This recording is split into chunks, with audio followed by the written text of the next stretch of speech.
thank you very much. Welcome to today's webinar. Presenting today is myself, Claire Temple, and I'm also joined by Matt Sweeney and Sarah Chappell from Redmoor Health.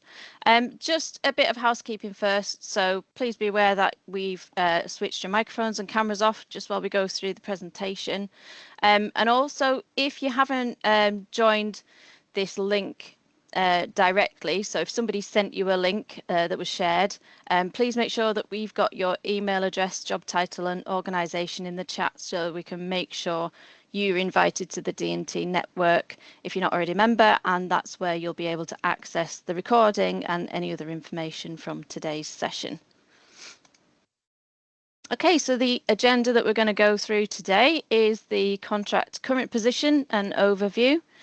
We'll then look at the practice level GP reimbursement scheme, advice and guidance, the QOF changes, the digital and registration requirements, the same day urgent access, and no caps online consultations, with some practical tips in here for you today. So the 26-27 GP contract changes have been announced with implementation expected from April. However, the position is not yet final. There's been a varied response across the profession, with concerns raised around whether some of the proposed changes are achievable within current pressures. The BMA's GP committee has recommended rejection of the contract in its current form, and a national referendum is now underway. And this gives the opportunity to decide whether to accept changes or to push for further negotiation.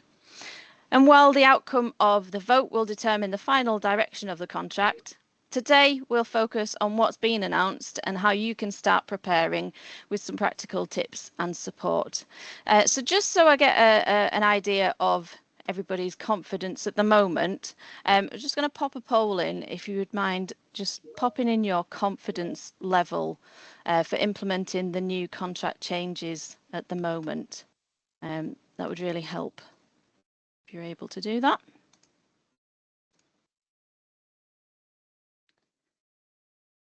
Fabulous. Lovely. Thank you very much. Okay, so assuming that the contract goes ahead as it's proposed, there's several key themes to be aware of. So firstly, access and same-day urgent care is a major focus. Practices will be required to respond to clinically urgent requests on the same day, with online consultation routes remaining open during core hours, and clear expectations around those timely responses to patients. There's also a funding shift in the practice level funding. This includes £485 million uplift, alongside the £292 million moving from PCN funding into the core practice reimbursement, linking funding more directly to access delivery and GP capacity. Workforce flexibility is another key change. So restrictions around ARRS funded GPs are being removed, with increased reimbursement limits, giving practices more freedom to recruit and deploy staff to meet demand. Advice and guidance is now embedded into the core contract. Practices will be expected to use this where appropriate before planned referrals, which may impact referral pathways and workload. There's also updates to prevention and QOF, so including new adjusted indicators with a continued focus on areas such as obesity, cardiovascular health and vaccination requirements. And finally, there are new digital and registration requirements. So these include mandatory online registration, greater transparency in access data, and ongoing expectations around cloud telephony and online consultation tools. So these are the key funding changes within the contract. So there's that overall uplift to the core contract, alongside that shift of funding from PCNs into practices, which changes how money flows and supports capacity at practice level. And there's also investment in the workforce with improved ARRS reimbursement and greater flexibility in how those roles are used. And there's the reimbursement rates that have been updated in some areas to better reflect rising costs. And that advice and guidance is now part of that embedded contract. And also we have the QOF and prevention incentives. They continue to evolve with a stronger focus on long-term outcomes. So the first change we'll talk about today is the shift of the £292 million from PCN level funding into new practice level GP reimbursement scheme. So this funding was previously delivered through the capacity and access payment within the PCN DES, but will now be paid directly to practices. And the aim of this is to move control closer to where care is being delivered and ensure that funding is more directly linked to increasing GP capacity. In practice, this means that surgeries will receive reimbursement directly, giving you greater flexibility and control over how the funding is used locally.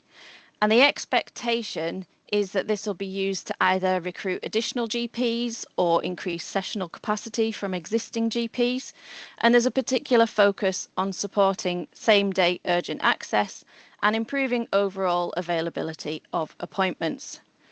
So this represents a shift from network-led approaches to greater practice-level accountability, and it is designed to support more responsive workforce planning and enabling practices to make decisions based on their own demand and capacity pressures. It's important to note that this isn't new money, but it's repurposed funding with a much clearer expectation. It translates into GP capacity and improved patient access at practice level. Now, advice and guidance allows clinicians to seek specialist input to help manage patients in the most appropriate setting and avoid unnecessary referrals. And while it's previously been an optional enhanced service, there's now a shift towards embedding advice and guidance into the core contract. And this has raised concerns across general practice, particularly around workload capacity and whether this activity is adequately resourced. But practices may still receive around £20 per request, with local ICBs managing the delivery. And requests are typically made via ARRS and should be GP-led with clear protocols in place. And in many areas, claims are still submitted manually, so accurate recording and coding remains important. And this is a significant change and one that practices will need to consider carefully in terms of how it impacts their workload and the referral pathways. And for the QOF changes for 26-27, these represent a clear shift towards prevention, optimization, and measurable clinical outcomes rather than simple condition monitoring. So while many of the other larger structural changes happened in 25-26, the direction of travel is now firmly about aligning QOF activity with prevention outcomes and broader population health priorities. And there's a stronger focus on areas such as cardiovascular disease, diabetes, and vaccination performance, with practices encouraged to move beyond administrative reporting and focus on delivering real clinical impact. So there is clear focus on embedding prevention into day-to-day workflows rather than treating it as a separate activity. And looking at what's actually changed, this is a very busy slide, I know, but we will share the slides with you afterwards. One of the biggest shifts is the consolidation of blood pressure indicators, combining previous CHD and stroke measures into broader indicators with reallocated points for them. And at the same time, achievement thresholds in areas like AF have tightened, raising expectations. Cardiovascular prevention has been strengthened further, and there are increased points for statin prescribing in diabetes, alongside new annual diabetes care processes indicators and the inclusion of gestational diabetes. As we said, heart failure management has been updated with a new indicator, and that supports the 4-pillar therapy in line with best practice. Obesity is now more formally embedded with the new indicators for weight management referrals and pharmacotherapy, signalling a move towards more active clinical management. And vaccination indicators remain, but now include improvement thresholds and additional measures such as the MMRV, reinforcing the expectation of continuous improvement in those areas. And this is about how we start to shift from reactive care to more preventative, proactive approach in line with the direction of QOF. So we've worked with a small group of practices to help improve the uptake of NHS health checks using a more structured behaviour-led communications approach. So it started with data, identifying eligible patients and segmenting them into targeted cohorts. And from there, we used tailored messaging, including SMS, digital content, and short explainer AI avatar videos to clearly guide patients on what to do, when to act, and how to access care.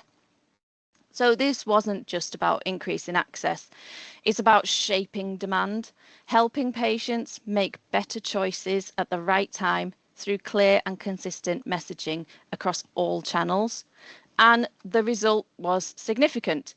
An increase in uptake delivered within existing capacity alongside better identification of clinical risk and improved reach into more deprived groups.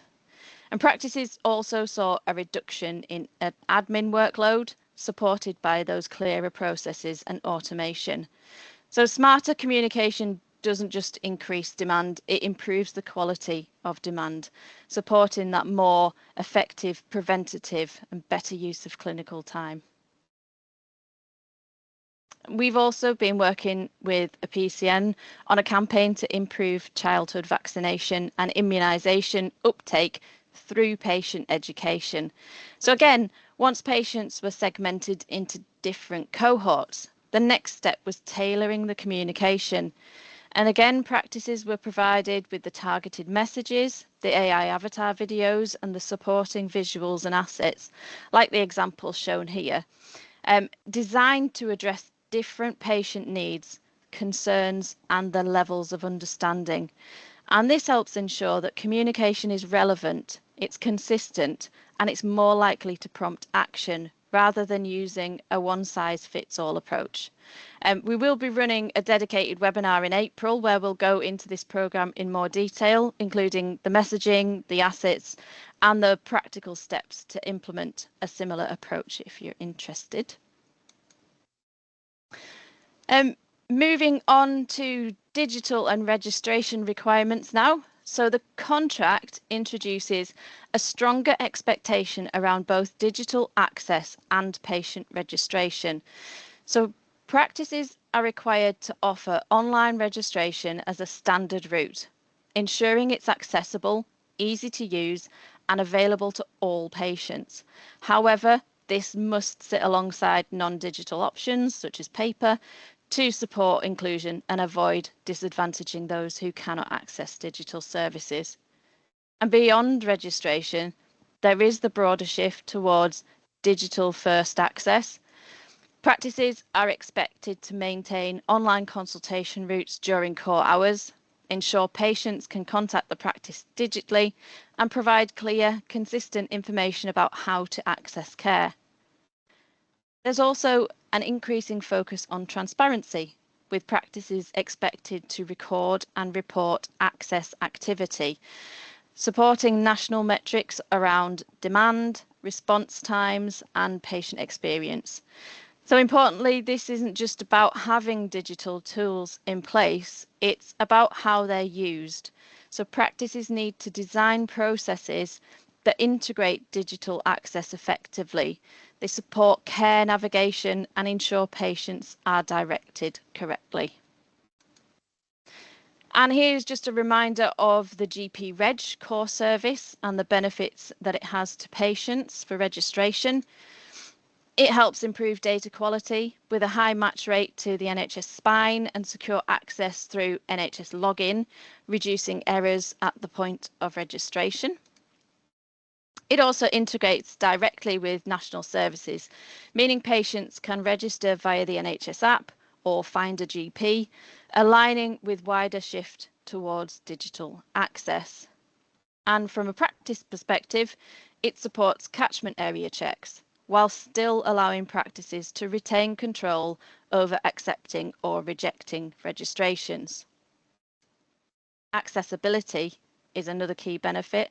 The service meets web accessibility standards, it supports translation tools, and it introduces the new PRF1 form, which replaces the older GMS1. Operationally, it reduces admin, so helping cut down PCSE exceptions, streamline registration processing, and automatically notifying patients when their registration is complete. And most importantly, it comes at no cost to practices as it's centrally funded by NHS England. The next area we're going to look at is the same-day urgent access, which is arguably one of the most operationally significant changes in the new contract. So at its core, this is about ensuring patients identified as clinically urgent are responded to on the same day. Now, it's important to note that urgent is not the same as emergency, and what counts as clinically urgent is determined by the practice using professional judgment. The key requirement is that there is some form of clinical input on the same day. And that doesn't necessarily mean a face-to-face appointment. It could be triage, a telephone assessment, or clear advice and next steps. And this applies regardless of how the patient contacts the practice, whether it's by phone, online, or in person. So practices therefore need to design their systems to ensure they can consistently meet this requirement. The contract also clarifies expectations for non-urgent requests. So these should receive an appropriate response or next step by the end of the next core hours period. Again, this doesn't have to be an appointment, but it must clearly set out what happens next for the patient. And also, practices should not be asking patients to call back. So requests should be captured, documented, and dealt with as soon as they're received. Practices will also be required to submit these 5 core access and demand metrics, covering both telephony performance and clinical responsiveness.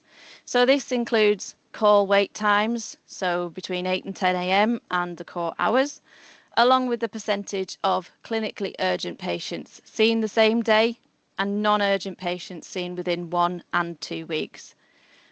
These metrics rely on structured, consistent data capture.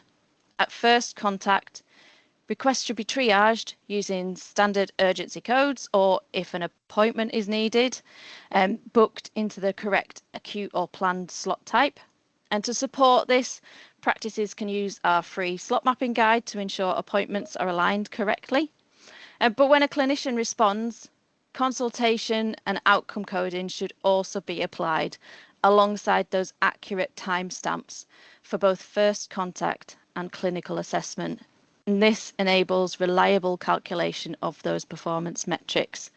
And remember that accurate reporting depends on good data quality. So without consistent coding and timestamping, it becomes very difficult to evidence performance, to meet those reporting requirements or demonstrate compliance. And here's an example of how requests from patients can be assessed and prioritised within the practice. So patients may contact the practice in different ways, but the aim is that every request follows a consistent triage and care navigation process. So care navigation is intended to make sure patients are directed to the most appropriate person or service first, rather than automatically defaulting to a GP appointment. And this approach is also designed to move practices away from the situation that many patients are familiar with, being told, sorry, we've got no appointments left, please call back tomorrow. So instead, requests are assessed and prioritised, and there may be a number of possible outcomes. but the patient might receive advice, be signposted to another service, have their request passed to another member of the team, or be booked into an appointment where it's appropriate. But importantly, this process doesn't need to be overly complex. The key is having a clear workflow so that the practice team understands what to do and patients receive a response and understand what will happen next. So think about taking a step back and really understanding your demand. So look at a 2-week snapshot of your appointments with your whole practice team and review the reasons that patients are coming in. And what you'll often find is that not every appointment actually needed a GP. And this is where thinking about your wider workforce becomes really important. So could some of this demand have been better managed by some of the ARRS roles, such as a clinical pharmacist, a mental health practitioner, or a social prescriber? So by best matching patient need to the right professional, you can reduce that pressure on GPs and also improve the access and make better use of the capacity that you already have in practice. And we need to understand why patients choose urgent in the first place.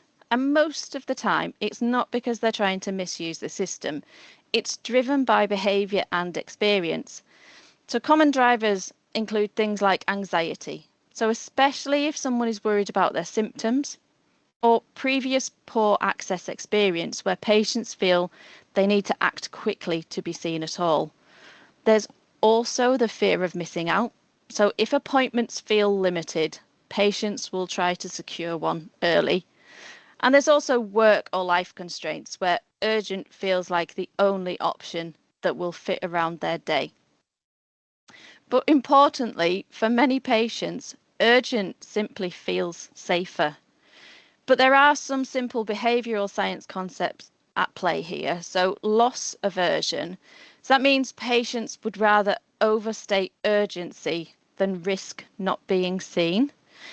The scarcity effect makes limited appointments feel more valuable. So that drives the demand. Authority cues. So wording on websites or telephone messages can unintentionally push patients towards urgent routes. And then friction cost, it matters. Patients will choose the easiest, quickest route, even if it's not the most appropriate. So when we think about improving access, it's not just about adding more appointments, it's about shaping behaviour through communication and navigation.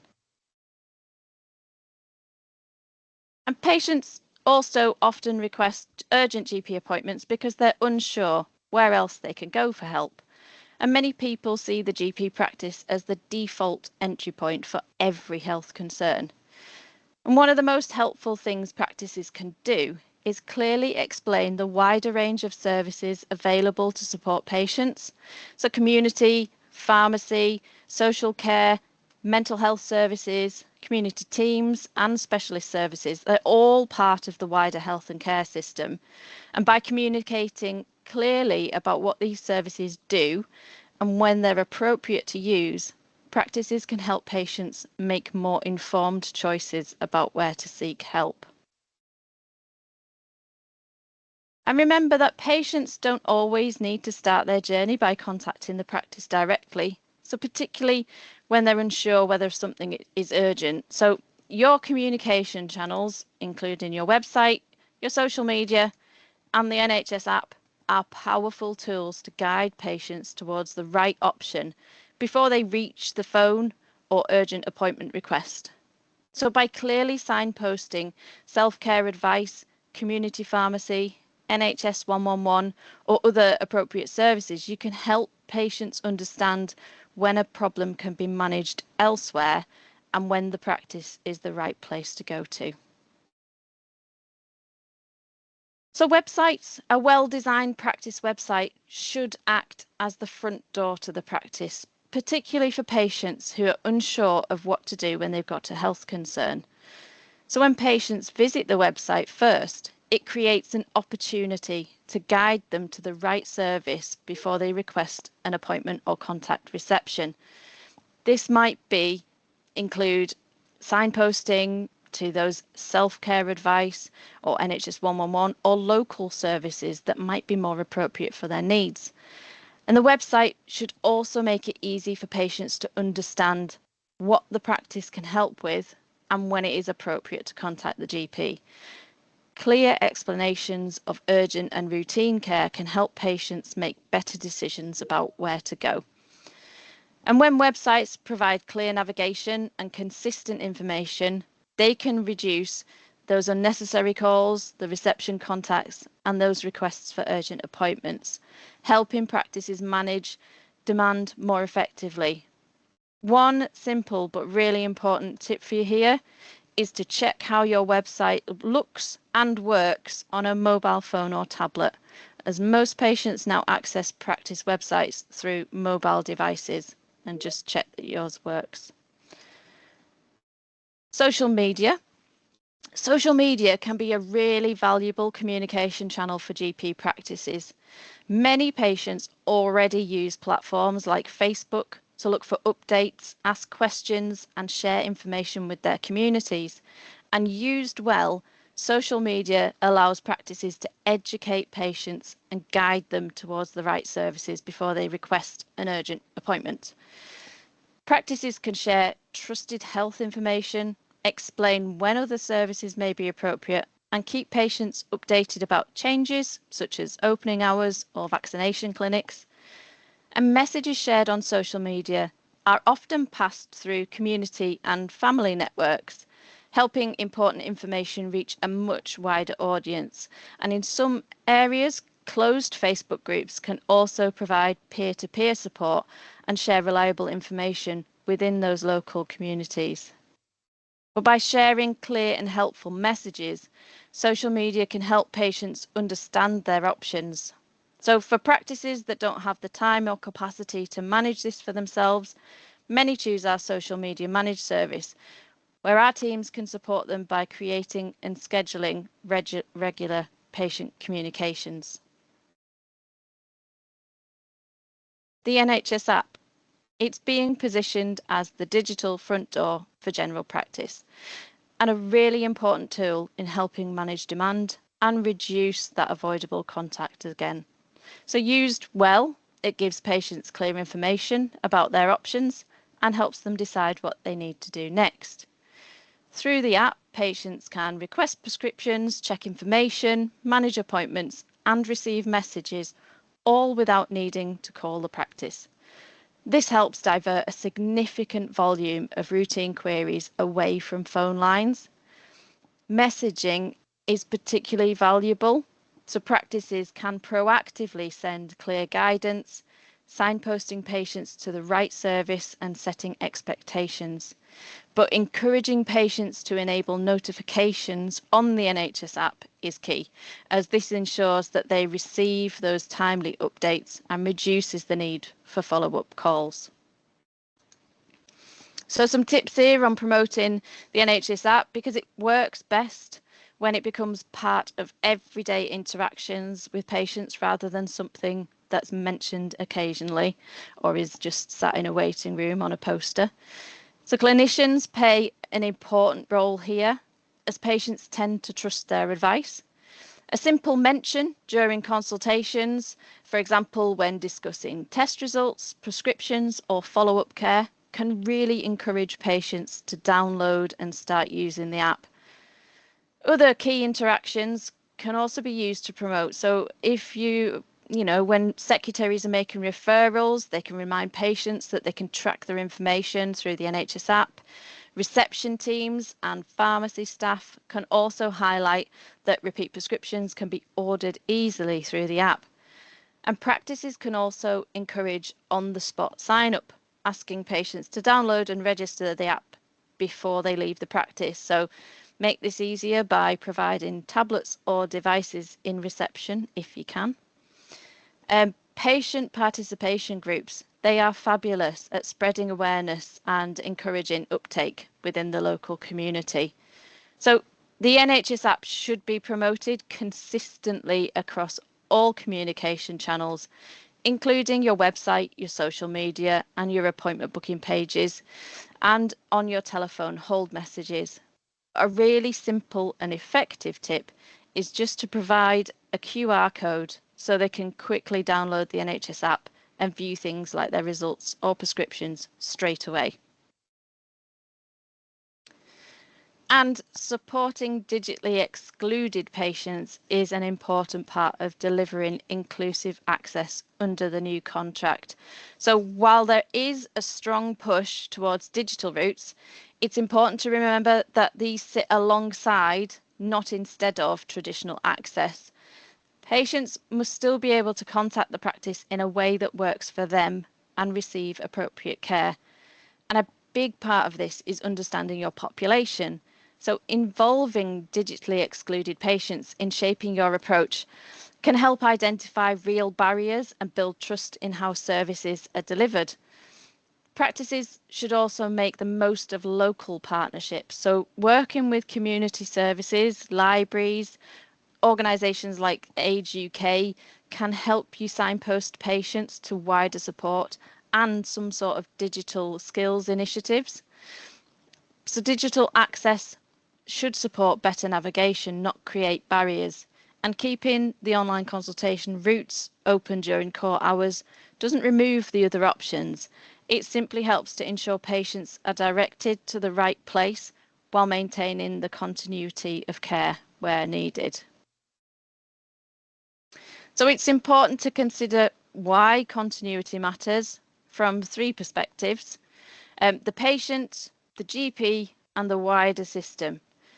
So from a patient perspective, continuity builds trust and means patients don't have to repeat their story. It improves outcomes, it reduces hospital admissions, and it's especially important for those with complex or long-term conditions. When continuity declines, care becomes fragmented. From a GP perspective, it improves efficiency and quality of care. Knowing patients over time supports better decision making, earlier diagnosis and risk management, while also improving job satisfaction. There's even evidence that it could equate to a 5% increase in GP capacity. And from a system perspective, continuity helps reduce hospital admissions and costs. It improves care coordination and supports preventative care. So without it, system efficiency is impacted. And following on from supporting digitally excluded patients, the reasonable adjustment flag is another tool to help practices deliver inclusive access. It's a national NHS service that allows practices to identify and record when a patient may need additional support to access care. So, for example, if they have a disability or a long-term condition or a communication need. And once recorded, the adjustment is coded in the clinical system and shared via the NHS spine, meaning that it's visible to other healthcare services. And this helps ensure patients receive consistent and appropriate support across the system.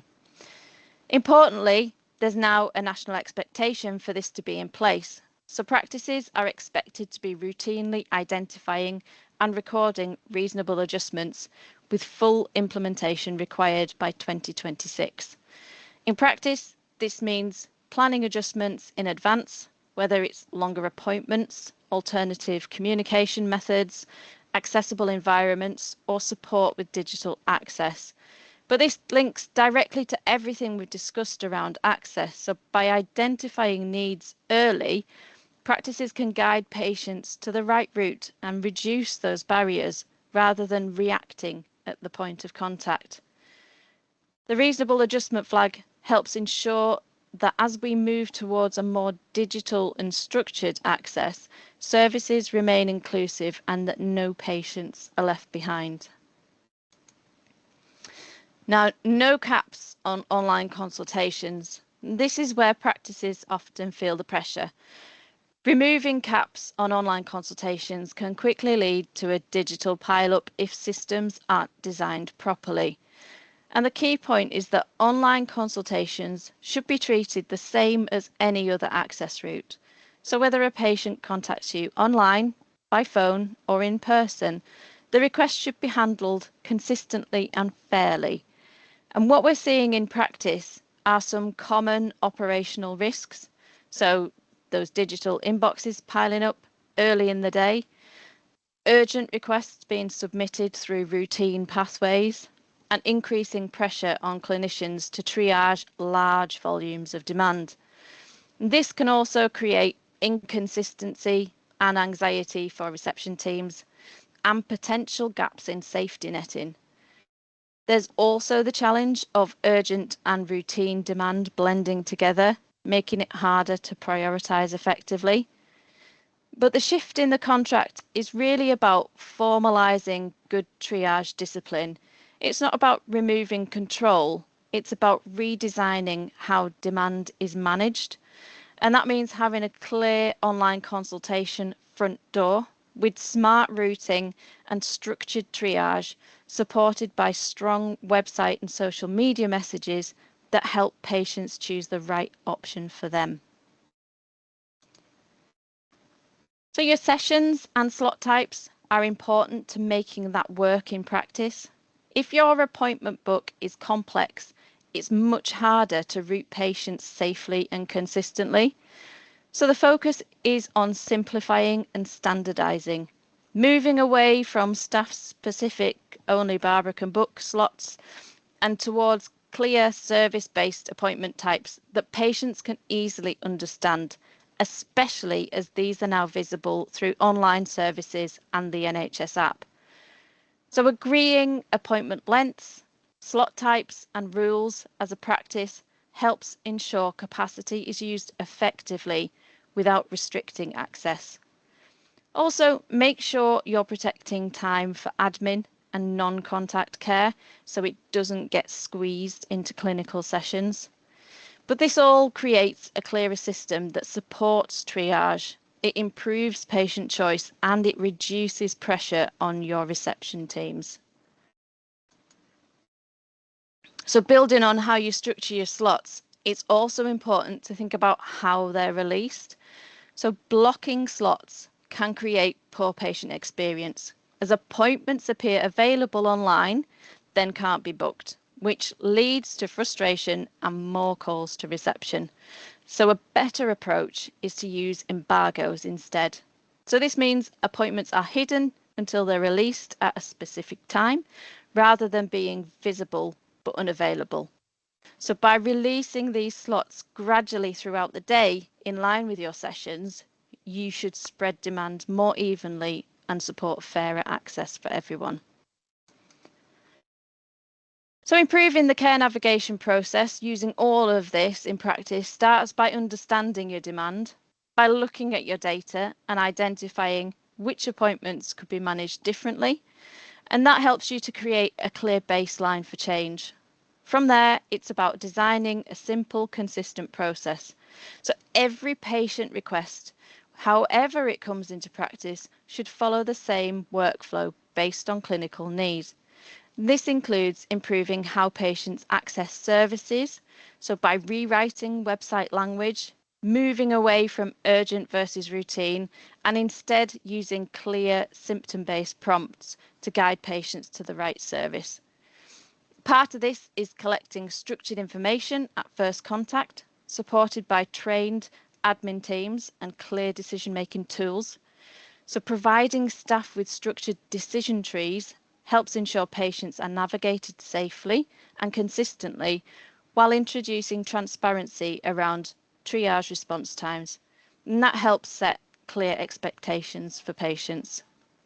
There's also some quick wins to focus on, such as improving your phone messaging, aligning your appointment book to your care model, and ensuring those clear safety netting advice is communicated to patients so they know what to do if their condition changes.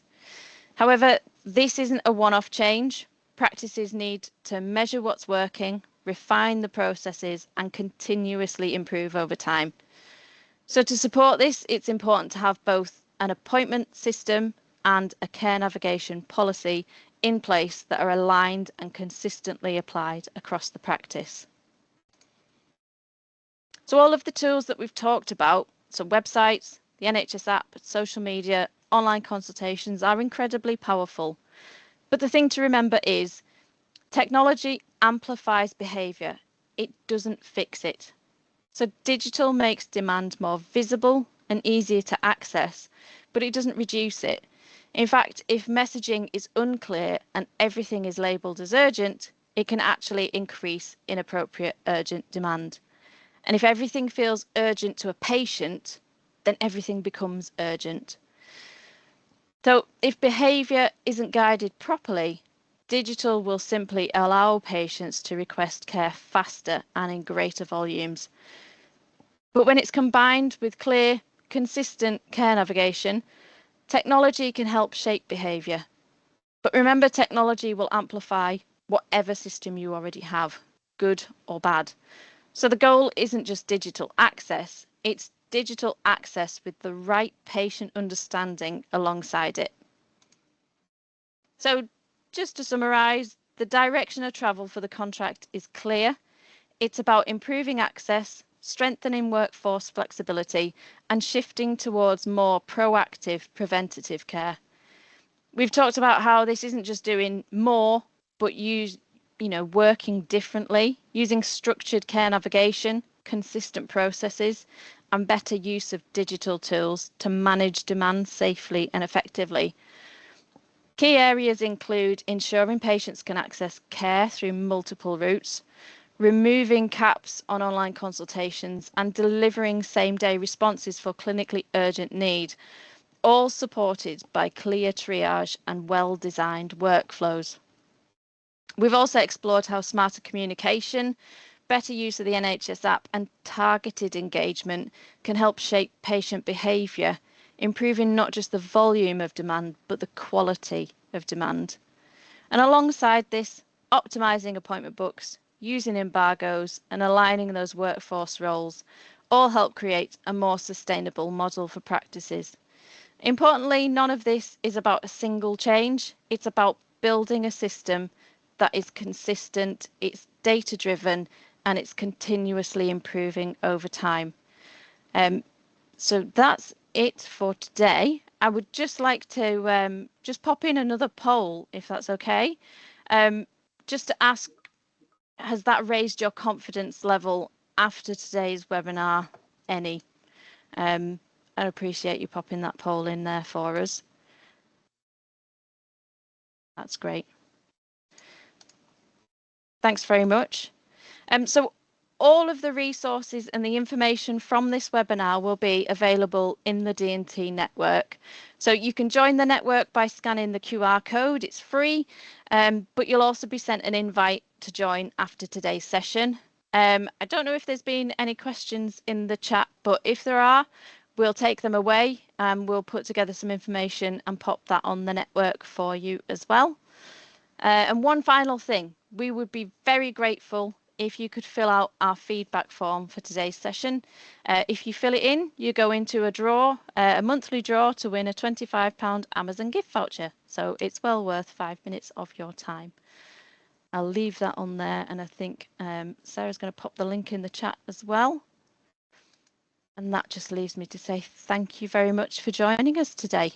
I hope you have a lovely rest of the day.